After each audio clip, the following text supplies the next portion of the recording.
differentiation of a constant is 0. For example, differentiation of k அப்படின்னு பார்த்தீங்கன்னா 0 தான். differentiation of 2 அப்படின்னு சொன்னாலும் 0 தான். ஆனால் இதுக்கு சில எக்ஸப்ஷனல் கேஸ் இருக்குது. என்ன அப்படின்னு பார்த்தீங்கன்னா, இது நம்ம ஏற்கனவே 5.1 எக்ஸசைஸ் நம்ம போடும்போதே நம்ம சொல்லியிருப்போம்.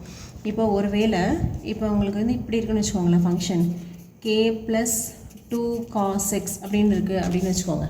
இப்போ இதை வந்து டிஃப்ரென்ஷியேட் பண்ணுறீங்க. இப்போ இதில் கேன்னு ஒரு கான்ஸ்டன்ட் இருக்குது, 2 அப்படின்னு சொல்லிட்டு ஒரு கான்ஸ்டன்ட் இருக்குது. இப்போ இதை வந்து நம்ம டிஃப்ரென்ஷியேட் பண்ணணும் அப்படின்னா என்ன ஆகும்னா, டிஃப்ரென்சியேஷன் ஆஃப் கேங்கிறது ஒரு கான்ஸ்டண்ட்டாக, இப்போ இது வந்து 0 ஆயிரும். ஓகே, ஆனால் டிஃப்ரென்சியேஷன் ஆஃப் 2 அப்படிங்கும்போது 2 தான் போடணும். ஏன் அப்படின்னு பார்த்தீங்கன்னா, இந்த 2 அப்படிங்கிற நம்பர் இந்த காஸ் எக்ஸு கூட எப்படி இருக்குது, மல்டிப்ளிகேஷனில் இருக்குது. அப்போ எப்போ வந்து ஒரு கான்ஸ்டண்ட்டு இன்னொரு டேர்மோட இந்த மாதிரி மல்டிப்ளிகேஷனில் இருக்குதோ அப்போ அதை எதுவுமே டிஸ்டர்ப் பண்ணாமல் அப்படியே போட்டுடணும். சரியா?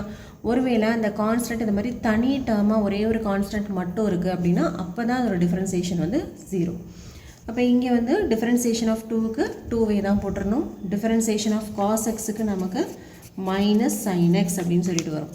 இப்போ பார்த்தீங்கன்னா -2 sin x அப்படிங்கிறது தான் இந்த டேர்மோட டிஃப்ரென்சியேஷன். ஸோ இதுதான் வந்து நம்ம கான்ஸ்டன்ட் டிஃப்ரென்சியேஷனில் மெயினாக தெரிஞ்சுக்க வேண்டியது.